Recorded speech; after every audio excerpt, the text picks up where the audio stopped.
नमस्कार बंधुरा सुषमा किचेने आपनादेर सबाइके अनेक अनेक स्वागत जानाई। এই মুহূর্তে যেখান থেকে আমার ভিডিও দেখছেন তাদের সবাইকে জানাই অসংখ্য ধন্যবাদ আমার ভিডিওটি দেখার জন্য আর আমার পাশে থাকার জন্য। যারা নতুন বন্ধু আছেন তাদের অসংখ্য ধন্যবাদ। আজ আমি আপনাদেরকে রুই মাছের একটি দারুণ রেসিপি করে দেখাবো।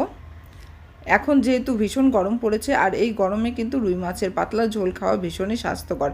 আজ আমি সজনে ডাঁটা আর আলু দিয়ে রুই মাছের একটা রেসিপি করে দেখাচ্ছি। তো দেখুন এখানে আমি 6 পিস রুই মাছ নিয়েছি, খুব ভালো করে আমি ধুয়ে একদম পরিষ্কার করে ধুয়ে নিয়েছি। আর লাগছে সজনে ডাঁটা। এখানে আমি এই সজনে ডাঁটাগুলো সুন্দর করে লম্বা লম্বা করে কেটে নিয়ে ধুয়ে নিয়েছি। এখানে আলুগুলো আমি একই রকম করে লম্বা লম্বা করে কেটে ধুয়ে রেখেছি। আর পুরো রান্নাটা আমি করব বাটা মশলায় আর কাঁচা লঙ্কা দিয়েই করব, কোনো রকম শুকনো লঙ্কার ব্যবহার করব না। এখানে কাঁচা লঙ্কা, সাদা জিরে আর আদা নিয়েছি, এটা আমি শিলনোড়ায় বেটে নেব। খুব কম তেল মশলা দিয়ে আজ আমি রেসিপিটি বানাচ্ছি। আপনারা প্লিজ পুরো ভিডিওটা দেখতে থাকুন। প্রথমে আমি মাছটাকে নুন আর হলুদ দিয়ে ভালো করে মেখে নেব। নুন হলুদ দিয়ে দিলাম আর এবার দিয়ে দিচ্ছি সামান্য একটু ধনে গুঁড়ো। এবার ভালো করে আগে মাছটাকে মেখে নিতে হবে। প্রচণ্ড গরম পড়েছে এই বছর, তো সেজন্য গরমের মধ্যে কিন্তু একদম হালকা পাতলা মাছের ঝোল খাওয়াটা ভীষণই স্বাস্থ্যকর, স্বাস্থ্যের পক্ষে খুবই ভালো। আপনারা অবশ্যই এই রেসিপিটি বাড়িতে বানাবেন। আমি জানি অবশ্যই আপনারা এটা বাড়িতে বানিয়ে থাকেন, কিন্তু আমি যেভাবে বানাচ্ছি এভাবে অবশ্যই একবার বানিয়ে দেখবেন। কড়াই গরম হয়ে গেছে, প্রথমে আমি কড়াইতে তেল দিয়ে দিয়েছি আর তেলটা গরম হয়ে যাওয়ার পরে মাছগুলোকে দিয়ে দিচ্ছি। মাছগুলোকে একে একে দিয়ে আমি খুব ভালো করে ভেজে নেব। একটা পিঠ ভাজা হয়ে গেছে, উল্টে দিচ্ছি।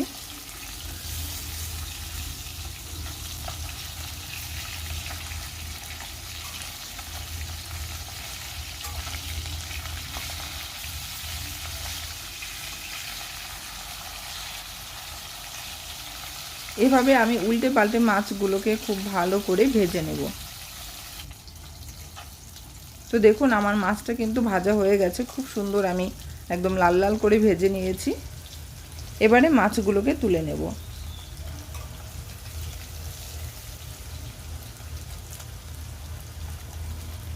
মাছগুলো তুলে নেওয়ার পরে কড়াইতে যে তেলটা রইলো ওই তেলের মধ্যে আমি ফোড়ন দিয়ে দিচ্ছি 2টো তেজপাতা, দিয়ে দিচ্ছি সাদা জিরে, আর এখানে দিয়ে দিচ্ছি রাঁধুনি। এই জিরে আর রাঁধুনি ফোড়ন দিয়ে অবশ্যই এইভাবে আপনারা একবার মাছের ঝোল বানিয়ে দেখবেন, ভীষণ কিন্তু টেস্টি হয় রান্নাটা। এবার আমি ফোড়নটা লাল লাল হয়ে গেলে পরে দিয়ে দিচ্ছি আলু। আলুটাকে কিছুক্ষণ আমি নাড়াচাড়া করে ভেজে নেব।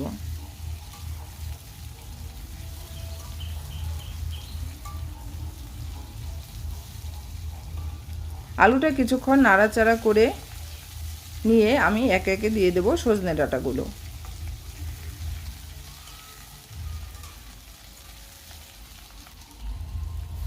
এবার আমি সজনে ডাঁটাগুলো দিয়ে দিচ্ছি।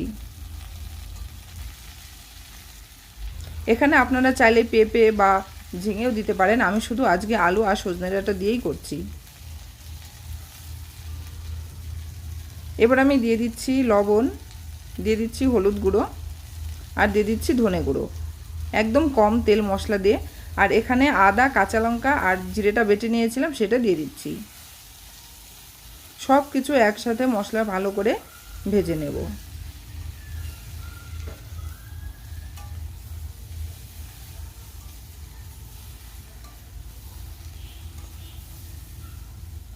এভাবে বেশ কিছুক্ষণ আমি মশলাটা সুন্দর করে কষিয়ে নিচ্ছি। দেখুন সামান্য একটুখানি জল দিয়ে দিয়েছিলাম যাতে মশলাটা না নিচে লেগে যায়।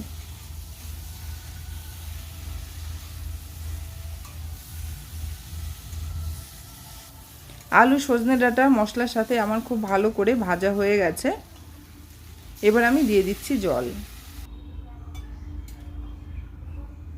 এবার আমি হাই ফ্লেমে ঝোলটাকে ফুটতে দেব প্রায় 15 থেকে 20 মিনিট মতো। তো দেখুন ঝোলটা ফুটতে শুরু করেছে। ঝোলটা ফোটার 10 মিনিট পরে আমি মাছগুলোকে দিয়ে দিচ্ছি। এবার মাছটা একে একে দিয়ে দিয়ে আমি মাছের সাথে আরও 10 মিনিট মতো ঝোলটাকে ফুটিয়ে নেব।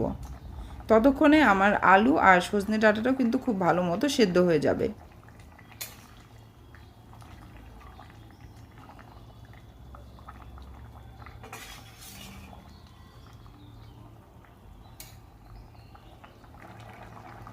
তো আরও 10 মিনিট মতো মাছটা ঝোলের সাথে ফুটে গেছে। দেখুন ঝোলটা কিন্তু অনেকটাই কমে এসেছে। আপনাদেরকে একটু নেড়েচেড়ে দেখিয়ে দিচ্ছি। খুব বেশি নাড়াচাড়া করা যাবে না, কারণ হচ্ছে মাছগুলো না হলে ভেঙে যাবে। তো দেখতে পাচ্ছেন ঝোলটা কিন্তু অনেকটাই কমে এসেছে। এবার আমি গ্যাসটা অফ করে নামিয়ে নেব।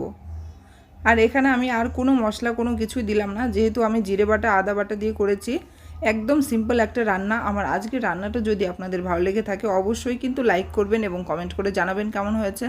আর যারা আমার নতুন বন্ধু আছেন অবশ্যই রিকোয়েস্ট করব তাদেরকে আমার চ্যানেলটি সাবস্ক্রাইব করে আমার পাশে থাকতে। তাহলে আজকের ভিডিও আমি এখানেই শেষ করছি। ফিরে আসছি আরও একটি নতুন ভিডিও নিয়ে। নমস্কার।